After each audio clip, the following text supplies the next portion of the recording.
Hello guys, and welcome back to the Building Investors YouTube channel.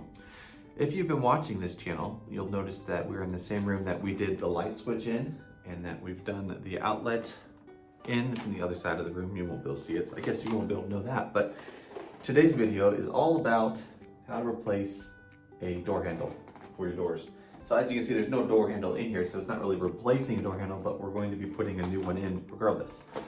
So this is a hall and closet handle, which I need a bedroom one. So let me go get that real quick and I'll explain the differences.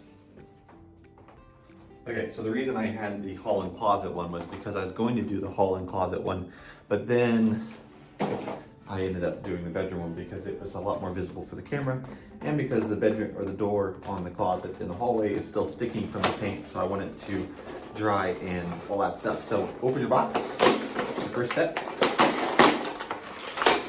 The only tool you're going to need for the job, by the way, is the screwdriver and a Phillips head at that. So you don't even need a combination screwdriver. But here's your door handle itself, locking. I don't know if I even explained the difference.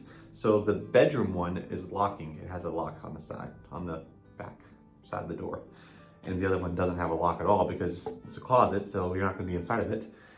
At least the pantry closet. And you're not going to need to lock it because if you lock it, then you won't be able to open it. So this is the door latch itself, which I'll explain more later.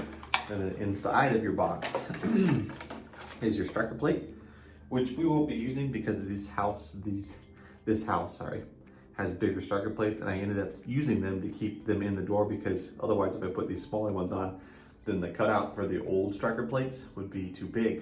So these will just be saved for later for another project if I need them. I just painted the other ones so they match the oil or bronze color.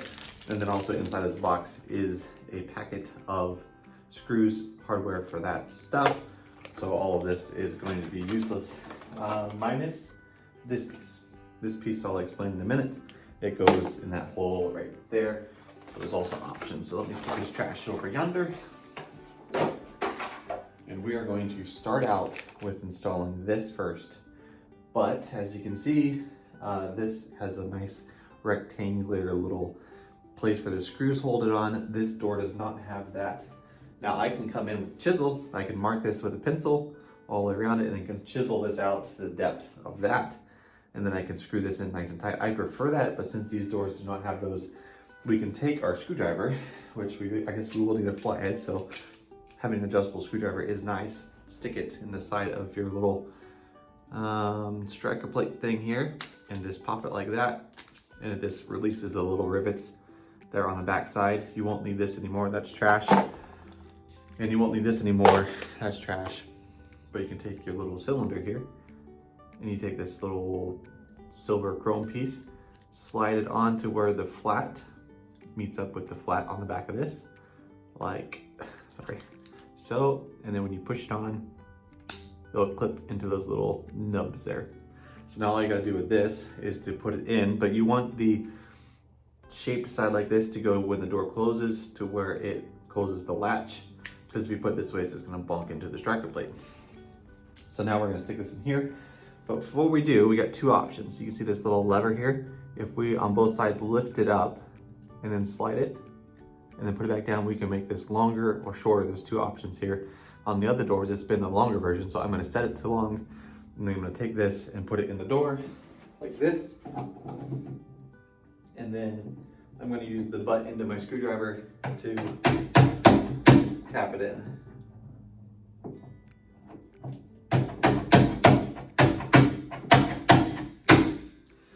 Ta-da! You can also take a block of wood and a little hammer and tap it in as well. And then you're gonna take your door handle portion, which since this is locking, you want the actual locking mechanism on the inside of the door, and you want this side on the outside.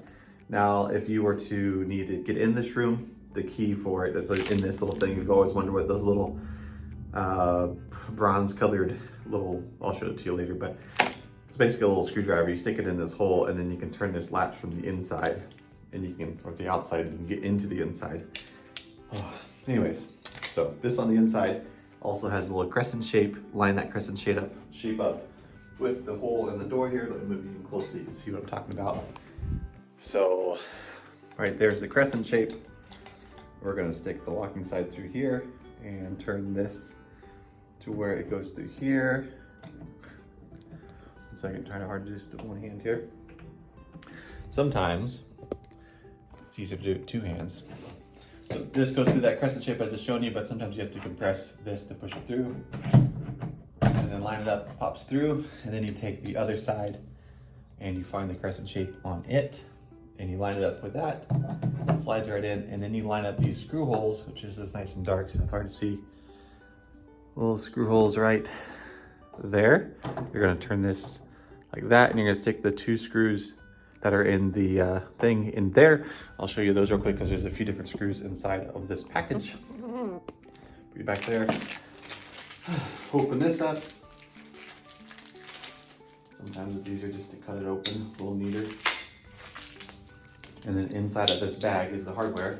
That thing I was talking about is the little key to get in, if you ever want to get in. Most people have these hidden up on top of their trim, like right there. And so if you need to get in, you just grab it, stick it in the little hole and line it up and then unlock it. But I've got a gazillion of these, so I'll just probably keep one in one of the doors and the rest won't need them. So, but the rest of this bag has these in it. These 2 screws are for the striker plate, which is here, that thing we're not using. The other 2 are for that rectangle. They're exactly the same screw. Those go to the one that goes on the door that would go here if you were to use it, which we're not using. And the 2 that we are using are these threaded screws like these. These just go in the side of the door in those slots I was talking about. And you can just slide this out, find it, put them in by fingers, put them by hand with your fingers, I should say. Like this. And then to make this faster, you can use an impact or a drill and put a Phillips head screw head on it. But since it's really quick and easy, just use your screwdriver, flip this to Phillips, and then tighten them down.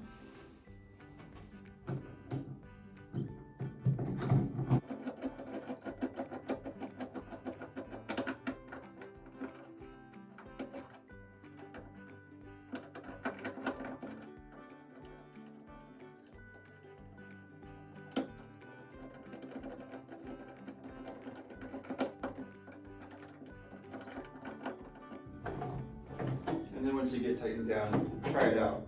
Make sure the locking mechanism works. Make sure it works on both sides, and then close it. Make sure it works. Now that works pretty great. So it's a little loose, so let me show you how we can fix that, if we can fix it. I'll pull you in close here. So you can see as I push on the door, it can go in and out a little bit. You'll probably hear it more, you'll see it. On the striker plate in here, there is a little tab right there. Take your flat nose of your screwdriver, stick it in there, and bend it out a bit, and that'll give you more space for when the striker hits the door straight. When it hits the striker plate there, it won't wiggle as much. So anyways, that's how that's done. Pretty simple, and I think you can do it. So if you're doing this for your project, get one of your boxes of whatever striker plate. Take a breath here. Take whatever doorknob you need, whether it's a handle or a knob, and put it in. That's how it's done. So hope you enjoyed. Don't forget to watch the other videos, and hopefully get some more stuff done on this house and get this place rented, because this is a duplex and I am the building investor, so I like to invest in properties. So let's get to it and finish this place up, and we'll catch you later. Have a good one. God bless.